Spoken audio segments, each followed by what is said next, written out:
The results are in. Yes. Hall of Fame results. Adrian Beltre, you are a Hall of Famer and not a noted steroid user. Yeah, we knew that. What did we say? Do we see the percentage on that? I haven't seen the percentages so far. The other two guys that get in are headed to the Major League Baseball Hall of Fame. Todd Helton and Joe Mauer. Yes. Mauer, first timer, by the way. First ballot. First ballot. Yeah. You know, Todd Helton was awesome. He just gets dinged because of the whole Colorado thing. Yeah, but he was awesome. Yes, he was. Dude, that guy could rake. Yep. Joe Mauer, that's an interesting one. Boy, I have not seen his numbers, but I do not feel like I was watching a Hall of Famer with Joe Mauer. He was awful good, but in the Hall of Rop, you're going no-go? I'm not sure I don't know. I got to think about it, but... All right, well, I mean, he spent a lot of time behind the plate, and then he moved to first base. Sell me. So if you're going off catcher numbers, so he 306 average, 143 home runs, and less than 1,000 RBI. Wait, what? Yeah. That's it? But he won 3 batting titles. Yeah. He won an MVP. Yeah. 6-time All-Star. Yeah. Was the best hitting catcher for, the better part of a decade. Yeah. And then he switched to try to preserve it out to first base. But yeah, it wasn't I don't know. He was always hurt too. The numbers, yeah, didn't he? He had the concussion thing, didn't he? That was no, you're thinking of Morneau. Morneau. All right. Well, he just didn't have not a Hall of Famer. Not a Hall of Famer. But he did win an MVP. He was a 6-time All-Star.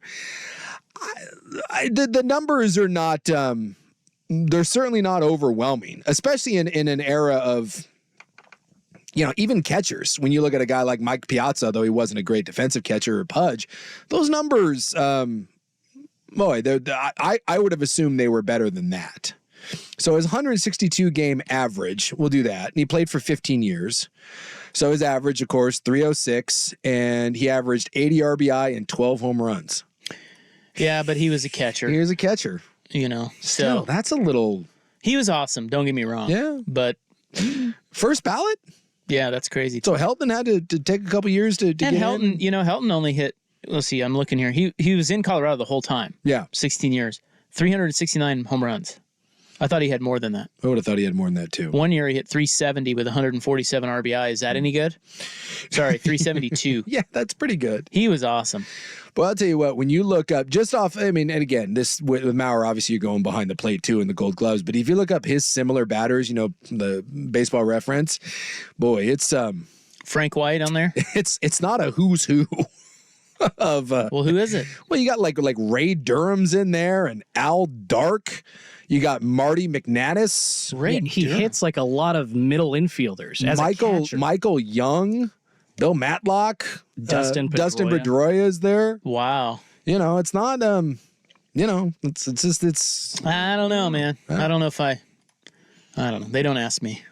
Yeah, they don't give me. I don't vote either. So, and I thought Beltre had been dinged. So, what the hell do I have to say? If it were up to me, Manny Ramirez and Alex Rodriguez are in.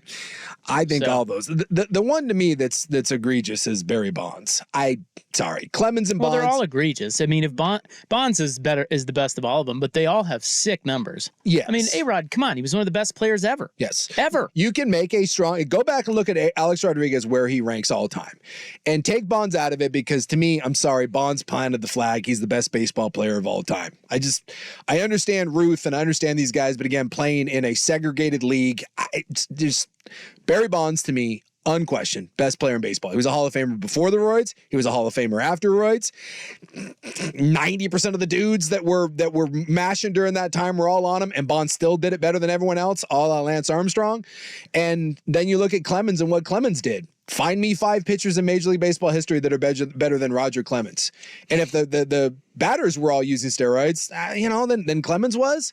I've always been a believer of if you want to put something on the plaque, if you want to put some in a different wing in the eras of baseball, but the fact that those two aren't in is insane. And if you take Bonds out of the equation, a strong case is to be made that from a statistic standpoint, Alex Rodriguez had the greatest career of all time. Well, I used to I used to hold in high regard the Hall of Fame and who got in and love the debates. Yeah. I just have been soured by the whole operation since the steroid era. Sure. I just don't. I don't view it the way I used to. I don't know. Yeah. I just don't. And I don't get as excited. Well, and I will give them at least some credit here, because I knew all along that with the Piazzas, and look, we all know what was going on with Pudge and Piazza and some of these guys. But I guess I will give them credit where credit is due, and that no one, and I looked it up, there is no known steroid. There's no guy that said it's not known. There's never been anyone popped for steroids that has served a suspension that has made it in. Right. So I guess they're staying consistent. If you're going to stay consistent, then but come on, then Pudge Rodriguez, give me a break, I know, dude. I know. He was like the poster child outside of Canseco. Pretty much. Because of the way his head swelled. Yeah. And I remember when they started testing and Pudge came back and was like 20 pounds lighter, and the announcers were like, they literally said this like in the broadcast, like a slimmed down version of Pudge. He's going for more of an athletic sort of figure about him, and power numbers are down, but he's moving better. AKA, I'm no longer on Dynaball. But so look, it's ridiculous, but I guess if you've never been popped, it's hard to say they don't go in, and so in that standpoint, if they're going to be consistent, I'll give them credit for that. Yeah, I get that. I just I've always thought all the steroid guys, you put them in because they were all, pretty much all of them, were elite and among the best in the game, period. Yeah. And then you tell that part of the story in the Hall of Fame. Agreed. Like, why are we running from it? Like, it's part of the game. It happened. Yeah. So put him in. And you embraced it, by the way, when it was going on. Put him in. Well, it was freaking awesome to watch him hit 800-foot home runs. Come on. Was there anything better than watching Barry Bonds hit in the height of Fathead Barry Bonds? No. Dude, he was unbelievable. Best thing I've ever seen. And to say that he's not a Hall of Famer, he was a Hall of Famer before he juiced. Yep. I mean, it's absurd. But I think that they could be honest about it and maybe have a wing in the Hall of Fame that's just those guys, or just on their plaque, it tells their story. Put that in there. It doesn't all have to be good on the plaque when they're in the Hall of Fame. It's a sorted thing. But to deny those guys, I think it delegitimizes the Hall of Fame a little bit, just for me. I know a lot of people don't agree with that, but that's how I feel about it, and I think it's stupid, and I'm now ready to talk about football. And, well, football and golf. And the 50 million people that watched the Bills-Chiefs game? Yeah, that's on my notes. Yeah. I'm looking here at, who's this? Oh, Pudge. I just wanted to look at his numbers. Yeah. The year he won the MVP, yeah, I mean, his numbers are kind of like, they don't really jump off the page at you as like Brady Anderson style. Yeah. Where it was just 1 year. Where because he was really good. And he was good, but when it was all those guys in Texas. Yeah. Well, every one of them in Texas. A-Rod was there. Jose Canseco was there. Pudge was there. Juan Gonzalez was there. Every one of those dudes, they were shooting each other up in the butt. Well, yeah, in the stalls, and if you believe Jose Canseco of the bathroom. Tell you what, and how did they not win a title, by the way? I know. Probably crappy pitching if I went back and looked at the roster, but that's just a guess. Well, who were their top? I mean, it was late 90s Texas Rangers pitchers. Can you name them? Go. I can't. How about that? I don't know. Was Kenny Rogers on there yet? Probably not. Oh, that's a good one. Kenny, the gambler? He was there. Yeah. Wow, Rick Helling. Oh, yeah, I remember him. Wow, that's a name from the past. I believe Aaron Seeley spent some time there before Seattle. Yep. If I had to. Okay. Seeley won 18 games. Damn. John Burkett. Kinda. Mike Morgan. Okay. Of course, they had Wetland. He was juicing. He was in their bullpen. Yeah, he was a bullpen guy. I believe the reliever Darren Oliver was still a starter for them at that time. He wasn't in 99, but I think that sounds right. Yeah, it's kind of but there's no, I don't know. There's no.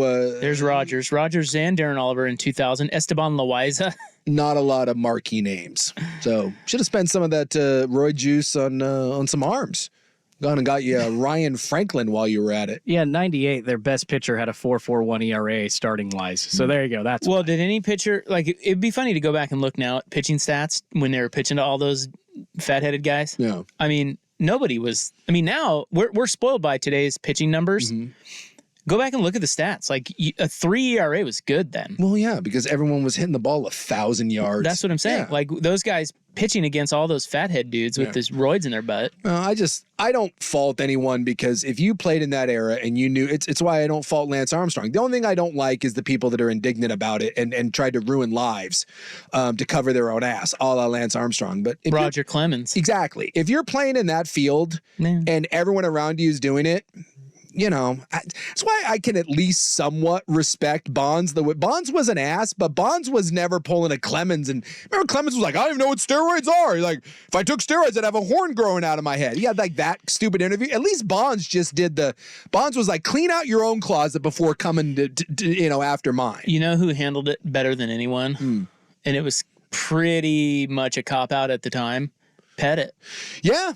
Dude, Andy Pettit came out and copped to it. Yeah, he was like, I was just trying to heal. He was like, one time. And he took HGH as opposed to the roids, right? Which I don't remember. Yeah, he was an HGH guy. Yeah, and that is different. I mean, he wasn't taking like a deck of Duraball or like any of the big things like that. But at least he admitted it. Yeah. Well, and Giambi apologized for nothing, but he was like, I'm sorry, but I'm sorry for taking that stuff is what he said. I want my money, and so I'm just going to shut my mouth. Caminiti kind of embraced it when he won his MVP. Like, people were asking about it, he was just like grinning. He was like, yeah. He had like that lady up on the stage with him. He's like, come to daddy. Caminiti kind of leaned into the whole like superhero, like I'm larger than life. And if you want to see an example of it, go look at Ken Caminiti, like peak steroid Ken Caminiti.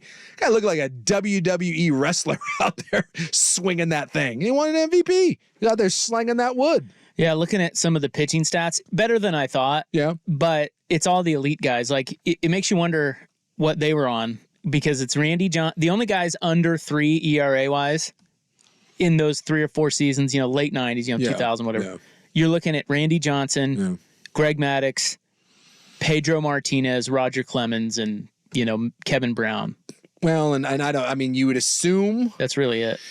You would assume that, Maddux wasn't doing anything. I mean, for God's sakes, look at him. He was just up there, throwing junk. Pedro, he's so small, but you never know. And then maybe Randy was just the freak that didn't need it because he was Randy F. and Johnson. But again, Ryan Franklin got popped. So I don't know what to make of any of it. I've always said, I'm not going to pretend that my hand is steady enough to draw the line. So I don't attempt it. So I go off of what your numbers, I go off of what your accomplishments were, and those guys are Hall of Famers.